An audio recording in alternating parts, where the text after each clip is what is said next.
Are you the owner-manager of your business? Are you a natural leader? Or has being the boss become a learnt skill? Now, effective management is vital to a business success. Yet sadly, statistics show over 40% of businesses fail due to poor strategic management. But it doesn't have to be this way. I'm Effie Zahos, and welcome to the Franchise Show's Management Masterclass.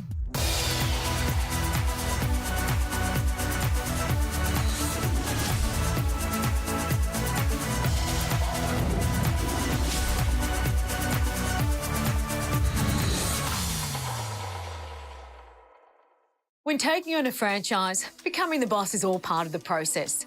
And while it may take some time for some to adjust, for others it's a natural fit. Now, over time, Crust franchisee John has not only mastered the role, but he's found time to continue working as a plumber. What's his secret to management success? Well, here's Darren to tell us more. John's in somewhat of a unique position as the owner of Crust Gourmet Pizza Bar in Penrith. You see, it's not the only thing he does. During the day, he does something entirely different.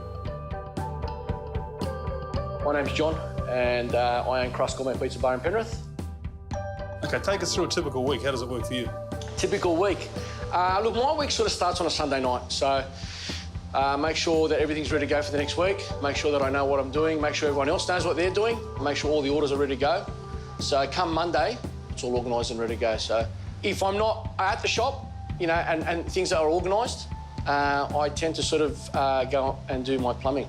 How long have you been a plumber? Well, I've been a plumber since 2000, so probably about 16, 17 years now. So how did you transition from plumbing to Crust? My brother's got a store as well, and I sort of went to him, I thought, you know what, how are you guys going over there? He goes, yeah, we're pretty good, you should jump on. There's, you know, a couple of franchises for sale. I said, OK. They opened up a couple more, and they asked me to do the plumbing for them, because I was plumbing at the time, so I did the plumbing for about 3 or 4 stores. And then I sort of thought, you know, this is pretty easy. These guys are going in there and doing what they need to do. I think, I reckon I could do it too. I looked at a couple, and I picked the one out in Penrith. Everyone was saying I'm mad, you know, to go out so far, you know, the foot of the mountains. You know, people were talking about a regional store, you know, who was going to move out there. And it's the best thing I ever did, you know, because the growth in this area is massive. You know, it's probably one of the biggest areas. When I'm here, I concentrate on this. You know, when I'm doing my plumbing, I concentrate on my plumbing. Are there similarities? Are there lessons you can take from Crust that yeah, apply? Definitely. I mean, you know, I'm not the calmest bloke, but you got to be calm, be organised. Just let people know what they need to do, and just make sure that when you get them doing what they do, you're just over the top of them until they get it done properly, and you know they're doing it properly. Then you can step away, and as long as they know what you want, then they'll do what you need them to do. All the stuff that you get in the front, it doesn't come pre-packaged or you know, ready-made or ready cut up. We have to buy all that stuff. We have to cut it up. We have to prepare it. It goes through the ovens. A lot of the staff, I've cross-trained them to do that stuff as well. So they know a lot of things and how the store runs. So if they know how the store runs and what needs to be done, the transition to sort of, you know, from there, if someone calls out something, you know, they can do it straight away and they're not standing around. And that's how people get bored. That's what I've found. If they don't know, if they've got nothing to do, they'll get bored.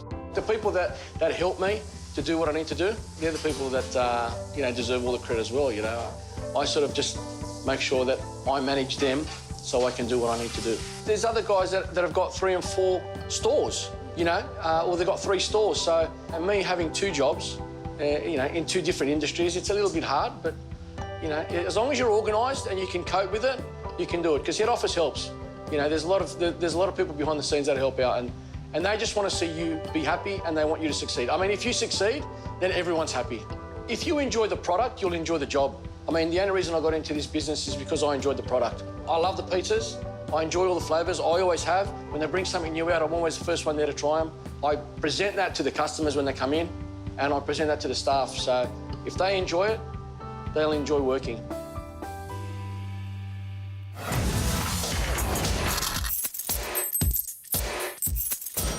When it comes to a small business, the owner is not the only person that's going to be in a position of authority. There's certainly nothing wrong with appointing someone else to be responsible for the day-to-day operations and decision-making in the business. Depending on the size and scale of your business, you may be able to assign team members to be responsible for the management of certain areas. They might already be passionate or skilled in this area, and by giving them added authority, you can motivate them by giving them a chance to expand their role. Many food and retail franchises actually employ team members, such as store managers, to help look after the operations during their shift. Others might appoint someone who will manage the front of house or customer service and rostering, while another manager will look after the banking, bookwork and stock control. If you are in a position where you are the manager of the entire business, you should take the opportunity to begin training a second in charge that can help step up to take on additional responsibility when you are away from the business. This will allow you the freedom to take a day off or a holiday, or even attend a training workshop with your franchisor, all while knowing your franchise is in safe hands. Coming up after the break, we check in with another fascinating franchise hero who shares their equally interesting story to success. You're watching The Franchise Show.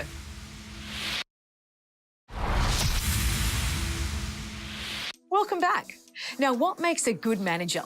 Well, there's a real difference between a boss and a leader.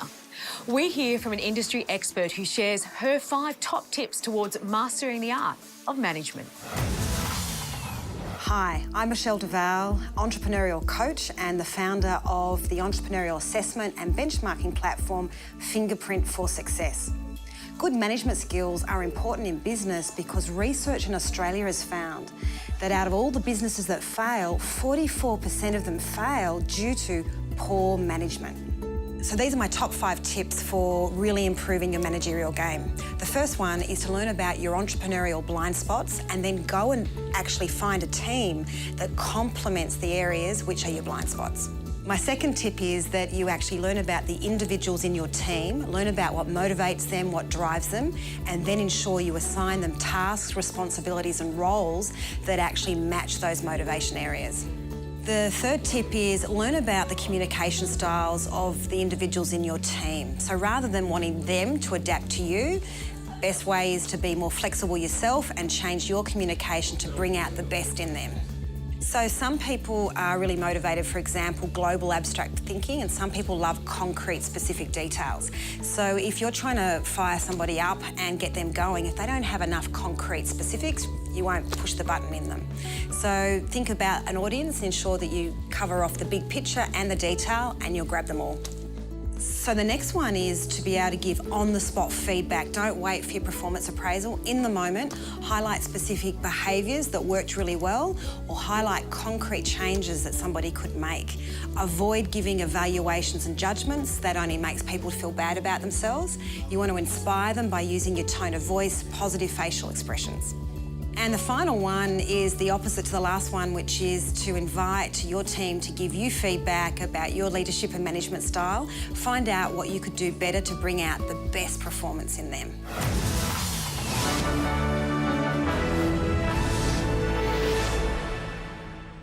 Hi, my name is Lucy Ho. I've been a franchisee at Donut King for 17 years.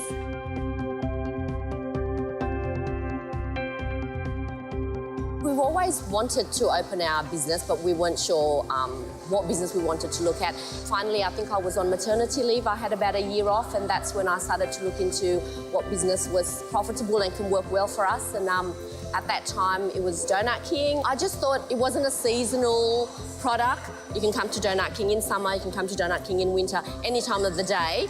There's something that you can enjoy. For the first year or so, we couldn't believe how it went from here to here. We just couldn't believe that there was the growth at Kellyville. We were baking our own donuts and the cost of goods were really, really low. Within 2 years of being in the business, our mortgage was paid off and we thought, oh great, this is fantastic. We work our ass off, of course. And within the next year or so, there was an opportunity to open another store. We opened Stanhope Gardens, and lucky for us, it was another successful business with the help of RFG and of course our families. And yeah, it just went on from there and we've never looked back.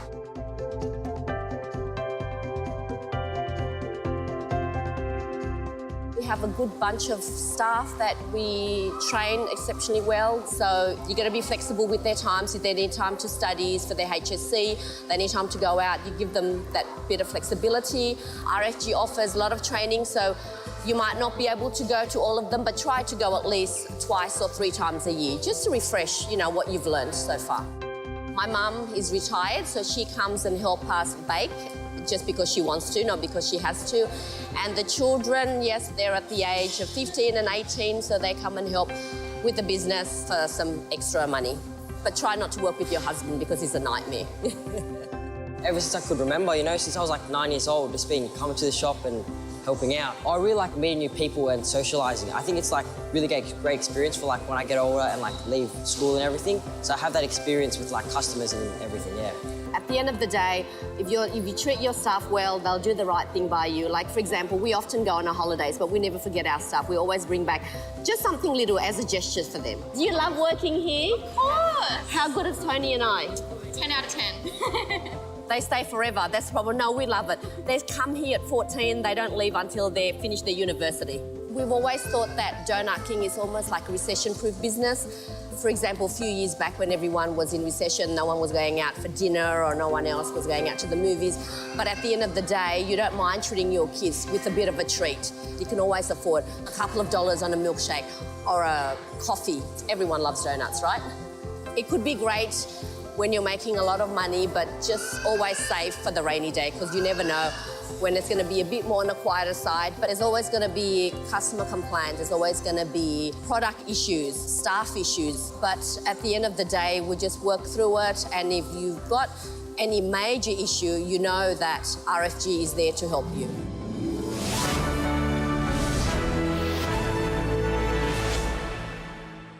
Missed an episode? Catch up on our website, thefranchiseshow.com.au, and like us on our Facebook page to receive plenty of updates and much, much more.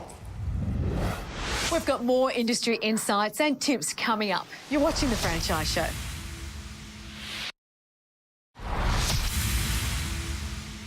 Welcome back to The Franchise Show. Now, employees come and go in every business, but why do some companies have a higher staff turnover than others?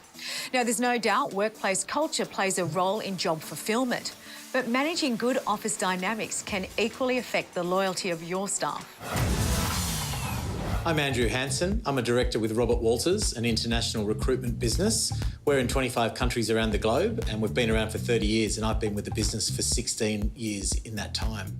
Workplace culture is so very important for businesses because it affects everything that happens within a business. It affects how people interact, it affects how people deal with their customers, and ultimately affects the bottom line of every business. So we've recently conducted a study across organisations and across professionals. 64% of respondents said that they've left an organisation because their cultural values didn't align with those of the organisation. That's a very, very big problem for businesses, small, medium and large. If you consider the costs associated with the training and development of the relationships that people hold with businesses, of having to hire people back into those positions, it's a very, very, very large impact. So what we're talking about off the back of this survey is the importance of ensuring that we assess cultural fit at the interview stage and that businesses communicate with potential employees, but only 20% of businesses are actually performing these cultural fit interviews. In that process, 44% of individuals are being given an opportunity to meet with potential colleagues in the process, which is a relatively small number if you consider how important the findings show that cultural fit is for an organisation.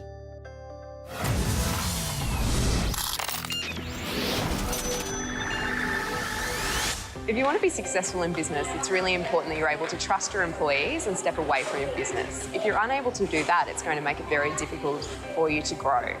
The best way to do that is to develop people within your business who you do trust to perform all of the duties within that business and to ensure that it's run the way that you want to. We would encourage you to get to know your staff, to communicate with them regularly and to make sure that you understand what their values are and see if they are related to what your business needs are. This way, you can be sure that when you do remove yourself from the business, that they're more likely to carry out the ways and practices which you've taught them to do. A good idea is to also make sure that you yourself can work with all of these people, and it really comes down to whether or not you have a gut feeling about the person that you're working with. When in doubt, don't proceed.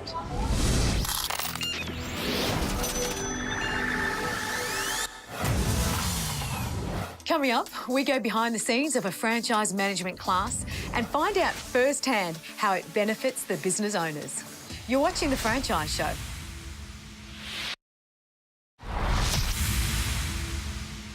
You're back with The Franchise Show. Now, to be a manager is to live, breathe and think like a manager. But how can you be it if you've never done it? When buying into a franchise, initial and ongoing management training is often all part of the parcel. And as Jazz found out, new and established franchisees not only love the brand support, but they keep signing up for more. Behind me are a group of established franchisees, but despite their proven success, today they're in training to become better managers. So Brad, tell me about the Foundations program. Well, the Foundations program is part of an initiative that we brought about in about 2014, really recognising the need for the ongoing training and development for our franchise partners, but also managers and staff members for the purposes of succession and being able to step away from the store and know that the skills are being looked after at store level, to be able to coordinate team and be able to manage the books and the ordering and not just serve the coffee or deliver the pizza, but actually make sure that the business is being driven forward. We cover developing leadership cultures so that we can actually very clearly outlay business expectations and hold people accountable to those expectations, through to coaching, which is what we're covering today with our group today, so that we can learn how to best have those conversations with our team members to get the best result. Not always driving them with telling them what to do, but being able to empower them to make their own decisions as well. Anybody within our network that has joined us from 2014 is automatically on our program. It's covered under their existing fee structure, so they can just come on, they go through their business week, they learn a little bit of management when they first get their store, but then every quarter there'll be something available for them. What if you've never been in small business or in franchising before? Are these particular training days vital, or is it something that will suit more of an established franchisee? This is available for all types of managers and franchise partners. The great part of being able to come to an event like this is actually really in the networking. Even amongst it, we might be teaching some great things, but a lot is learnt at lunch. So even today we had a group of franchise partners sharing ideas and being able to partner with each other, some newer, some more established, to be able to help each other grow through the process. We keep on coming back for continuous improvement to help self-develop our skills to lead our staff. We want to keep on getting better, and all the courses Brad offers is the skills that we need more improvement on. We've been coming to Brad for 18 months now, and our store keeps on improving and improving our results, and we share those results with our staff. But also, like even at today's training, I even learned a couple of good tips from the Dapto store. This program helped me a lot with the management of the store, because you need to know what's happening, what's the new things in the market. How can you manage the store? How can you be on top of everything? How can you get the best out of your store and out of your staff? You can't be all the time acting like a boss. You have to be one of them. You have to work in a family environment. You have to let them know that you are the boss, not by your act, but your behavior with them. So how important are these lessons? I think any lessons are really important, and any support that can be offered is really important. If we stop learning, we stop growing.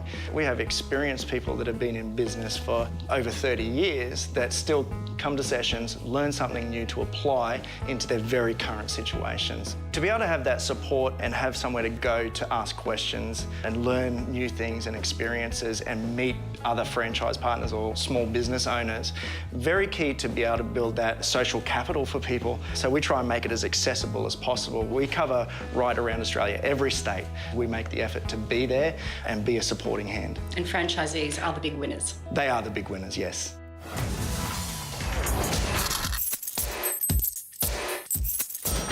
Managing tax can be one of the most challenging aspects of running a business. Now, unlike employees, you are responsible for paying your tax bill each month or quarter. And it's one area where discipline pays off. Aim to regularly set aside a portion of revenue into a dedicated savings account. It's a great way to ensure you've got the cash there when your tax bill arrives. Staying on top of tax pays off in spades, especially if you're looking for a home loan. Many lenders will offer loans at standard interest rates to self-employed borrowers who can provide at least 2 years of recent tax returns. Now, it means avoiding the higher rates charged by low-doc lenders. If you find yourself struggling to pay the tax man, don't worry. If you owe less than $100,000, get onto the ATO's website. You can arrange your own repayment plan in confidence. Now, the only downside is the annual interest charge of 9%. Australia's largest multi-brand food franchisor is now looking for people like you to become small business operators across these iconic brands. To inquire about how you can own a business of your own, call 1800 067 619 or visit www.rfg.com.au. Start your franchising journey today. Well, that concludes another show. I'm Effie Zarkos, and thanks again for joining us. We hope to see you next Sunday for more on The Franchise Show.